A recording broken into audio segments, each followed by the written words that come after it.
Hello student, switch gear and પ્રોટેક્શનના આજના લેક્ચરમાં આપણે એટ્રેક્શન ઇલેક્ટ્રોમેગ્નેટિક એટ્રેક્શન ટાઈપ રિલેનો થર્ડ ટાઈપ જોવાનો છે, જેનું નામ છે બેલેન્સ્ડ બીમ પ્રકારનું રિલે, એટલે કે બેલેન્સ્ડ બીમ ટાઈપ રિલેની વાત કરવાની છે. બરાબર.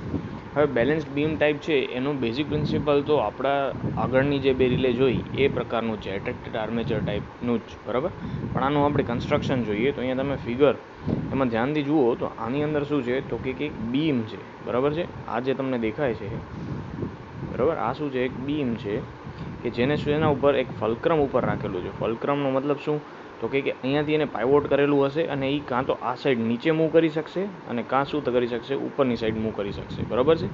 હવે એની એક સાઈડ શું આપેલું છે તો કે એક સાઈડ આપણે એક સોલેનોઇડ ફિક્સ કરેલો છે, જ્યારે બીજી સાઈડ શું આપેલું છે? સ્પ્રિંગ આપેલી છે.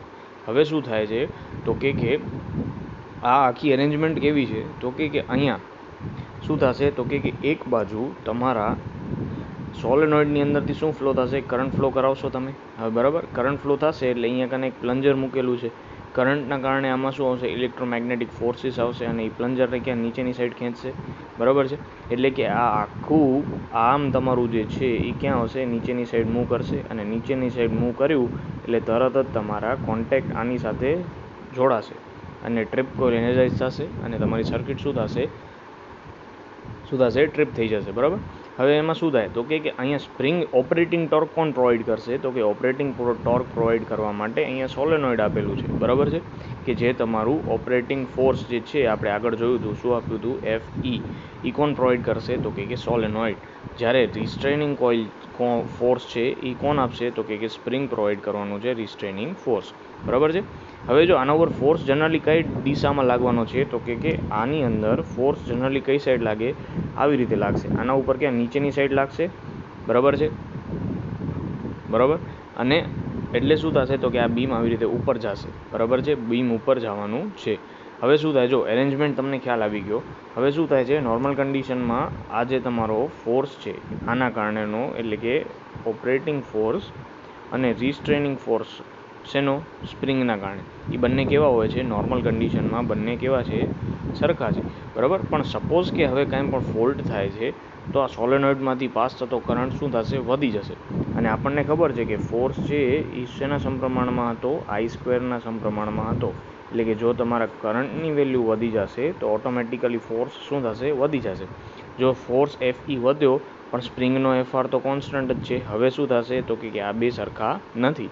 એટલે કે હવે આપણા આખા અરેન્જમેન્ટ ઉપર ક્યાં ફોર્સ લાગશે તો કે આવી રીતે નીચેની સાઈડ ફોર્સ લાગવાનો છે. બરાબર છે. ખ્યાલ આવી ગયો એટલો? હવે જેવો નીચે આવશે એટલે આ ટ્રિપ કોઇલ એનર્જાઇઝ થશે અને સર્કિટ ટ્રિપ થઈ જશે. બસ આટલું સિમ્પલ આનું કન્સ્ટ્રક્શન છે. હવે શું થાય તો કે આની અંદર એક બીજી અરેન્જમેન્ટ પણ તમે કરી શકો છો. આની અંદર આપણે જોયું હતું કે એક સાઈડ આપણે શું લગાવ્યું છે? એક સાઈડ આપણે અહીંયા કને આગળ સ્પ્રિંગ હતી અને અહીંયા કને એક કોઇલ હતી. બરાબર છે. સોલેનોઇડ હતું. હવે એનું બીજી અરેન્જમેન્ટ કેવું છે તો કે બીજા અરેન્જમેન્ટમાં તમે બે કોઇલનો યુઝ કરી શકો છો. કઈ? એક કોઇલ અહીંયા છે અને બીજી સાઈડ પણ તમે શું બીજી કોઇલનો યુઝ કરી શકો છો. હવે એકનું નામ છે ઓપરેટિંગ કોઇલ અને બીજાનું નામ છે રિસ્ટ્રેનિંગ કોઇલ. શું કામ આવું નામ છે તો કે આ ઓપરેટિંગ કોઇલ છે એ તમારો ઓપરેટિંગ ફોર્સ પ્રોડ્યુસ કરશે અને રિસ્ટ્રેનિંગ કોઇલ છે એ તમારો રિસ્ટ્રેનિંગ ફોર્સ પ્રોડ્યુસ કરવાનો છે. બરાબર છે. વળી પાછું નોર્મલ કન્ડિશનમાં FE અને FR શું હશે? એકબીજા સાથે સરખા હશે. બરાબર છે. એટલે કે જ્યારે ફોલ્ટ નહીં હોય, નોર્મલ કન્ડિશન હશે, ત્યારે I1 છે એ ઓપરેટિંગ કોઇલમાંથી પસાર થતો કરંટ છે. બરાબર છે. અને I2 છે એ રિસ્ટ્રેનિંગ કોઇલમાંથી પસાર થતો કરંટ છે. બરાબર. I2 રિસ્ટ્રેનિંગ કોઇલમાંથી પસાર થતો કરંટ છે. હવે નોર્મલ કન્ડિશનમાં બંને કરંટ કેવા હશે? સરખા હશે. બંને કરંટ સરખા હોવાના કારણે બંનેના ફોર્સીસ પણ કેવા હશે? સરખા હશે. પણ હવે શું થાય છે? સપોઝ કે કોઈ ફોલ્ટ થયો તો શું થાય તો કે તમારા ઓપરેટિંગ કોઇલ જે છે એની અંદર જે કરંટ હતો, એટલે કે I1 છે એની કિંમત શું થશે? વધી જશે. હવે વધી ગઈ એટલે શું થશે તો કે અહીંયા એટ્રેક્શન ફોર્સ છે FE એ પણ શું થશે? વધી જશે. જ્યારે FRની કિંમતમાં કોઈ ફરક પડતો નથી. એટલે શું થશે તો કે આ પ્લન્જર નીચેની સાઈડ એટ્રેક્ટ થશે અને એટ્રેક્ટ થયું તો હવે શું થાય તો કે અહીંયા આ જે આપણો કોન્ટેક્ટ છે એ આપણા ટ્રિપ કોન્ટેક્ટની સાથે કોન્ટેક્ટમાં આવશે. બરાબર. અને સર્કિટ બ્રેકર ટ્રિપ થશે. હવે અહીંયા કને આપણી પાસે ટોટલ બે ફોર્સીસ આવે છે. કયા તો કે FE અને એક ઓપરેટિંગ કોઇલ માટે અને બીજો રિસ્ટ્રેનિંગ કોઇલ માટે. હવે આપણે નેટ ફોર્સ જોતું હોય તો આ બંનેના જનરલી ફોર્સ કેવા હશે? ઓપોઝિટ ડિરેક્શનમાં હશે. તો નેટ ફોર્સ એટલે શું થશે? K1I1² minus K2I2². બરાબર. હવે જ્યારે નોર્મલ કન્ડિશન હતી ત્યારે આ બંને ફોર્સ કેવા હતા? ઇક્વલ હતા. એટલે કે નેટ ફોર્સ કેવું થશે? 0 થશે. તો નેટ ફોર્સ 0 થાય તો તમે K2I2² જે છે એને = આ સાઈડ લઈ જાઓ તો તમને આ સ્ટેપ મળશે. બરાબર છે. હવે K1 અને K2 છે એ શું છે? કોન્સ્ટન્ટ છે. તો આની અંદર તમે I1/I2 કરો તો તમને શું મળશે?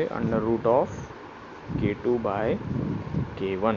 બરાબર છે. આ બંને બળ સરખા ક્યારે હોય છે? જ્યારે નોર્મલ કન્ડિશન હોય છે ત્યારે. બરાબર. તો આ રીતે તમારું આપણે બેલેન્સ્ડ બીમ ટાઈપ રિલેની બે ટાઈપ જોઈએ. એકમાં તમે સ્પ્રિંગનો યુઝ કર્યો છે અને બીજામાં તમે બે કોઇલનો યુઝ કર્યો છે. એક ઓપરેટિંગ કોઇલ છે અને બીજી રિસ્ટ્રેનિંગ કોઇલ છે. બરાબર છે.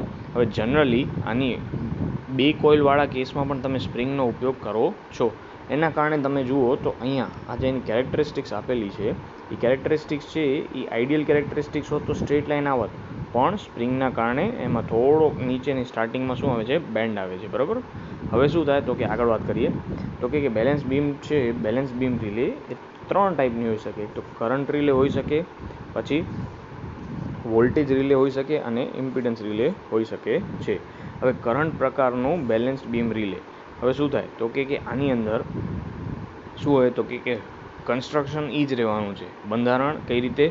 એને એ જ રહેવાનું છે. કઈ રીતે તો કે એમાં પણ ઓપરેટિંગ કોઇલ હશે ને રિસ્ટ્રેનિંગ કોઇલ પણ હોવાની છે.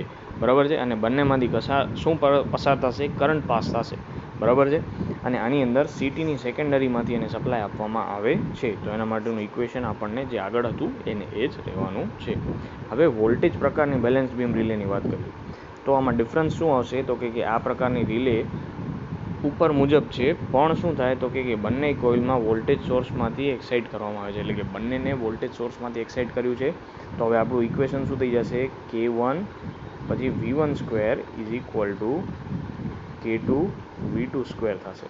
બરાબર છે. અને એના ઉપરથી V1 અને V2 આપણે કેલ્ક્યુલેટ કરી શકીએ છીએ. બરાબર. હવે ઇમ્પિડન્સ પ્રકારની બેલેન્સ્ડ બીમ રિલેની વાત કરીએ તો કે આમાં એક કોઇલને આપણે શેનાથી? વોલ્ટેજથી અને બીજી કોઇલને કરંટથી એક્સાઇટ કરવાની છે.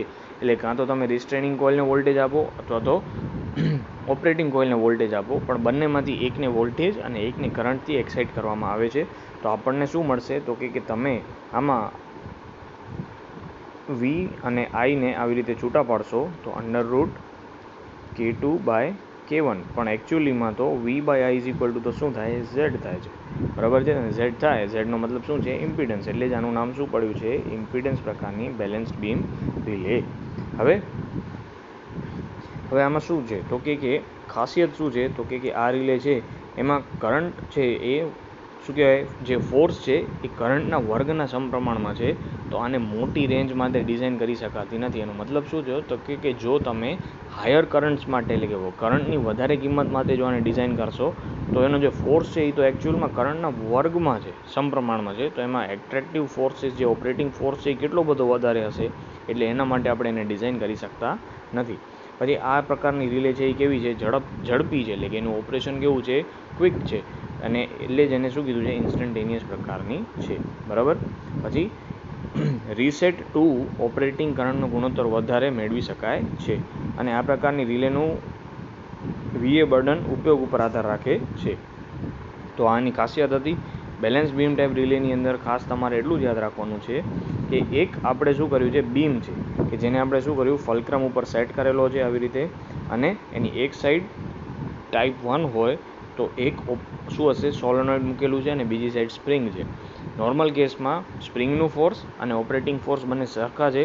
એટલે તમારો બીમ છે એ કેવો છે? હોરિઝોન્ટલ પોઝિશનમાં રહે છે. બરાબર. હોરિઝોન્ટલ એટલે કે સ્ટ્રેટ રહે છે. પણ જેવો ફોલ્ટ આવે છે એટલે શું થશે તો કે આ કોઇલમાંથી પાસ થતો કરંટ શું થશે? વધી જશે. એટલે કે અહીંયા જે ફોર્સ આવતો હતો એ ફોર્સ શું થશે? વધશે. એટલે કે આ બીમ ઉપર ક્યાં ફોર્સ લાગશે? આવી રીતે. એટલે કે નીચે આવશે અને નીચે આવશે તો આ ટ્રિપ કોઇલ એનર્જાઇઝ થઈ અને સર્કિટ ટ્રિપ થઈ જશે. હવે આ કેસની અંદર રિસ્ટ્રેનિંગ ફોર્સ કોણ પ્રોવાઈડ કરે છે તો કે એના માટે આપણે શું યુઝ કર્યું છે? સ્પ્રિંગનો યુઝ કરેલો છે. એટલે કે રિસ્ટ્રેનિંગ ફોર્સ પ્રોવાઈડ કોણ કરે છે? સ્પ્રિંગ. પછી બીજા ટાઈપ છે એની અંદર બે કોઇલનો યુઝ કર્યો છે. એટલે કે બે સોલેનોઇડ છે, બે કોઇલ છે. અને બે પ્લન્જર હશે, બરાબર. એક સાઈડની કોઇલને આપણે શું કહેશું તો કે ઓપરેટિંગ કોઇલ, અને બીજી સાઈડની છે એ રિસ્ટ્રેનિંગ કોઇલ. નોર્મલ કન્ડિશનમાં એ બંનેમાંથી પાસ થતો કરંટ કેવો છે, ઇક્વલ છે, બરાબર. એટલે કે એના કારણે જે ફોર્સ ઉત્પન્ન થશે તો કે force of operating is equal to force of restraining is equal. એટલે કે બંને સરખા છે, તો આ બીમ કેવી રહેશે, બેલેન્સ્ડ રહેશે. પણ જેવો ફોલ્ટ આવ્યો એવો ઓપરેટિંગ કોઇલનો કરંટ છે એ શું થશે, વધી જશે. એના કારણે ઓપરેટિંગ ફોર્સ પણ શું થશે, વધશે.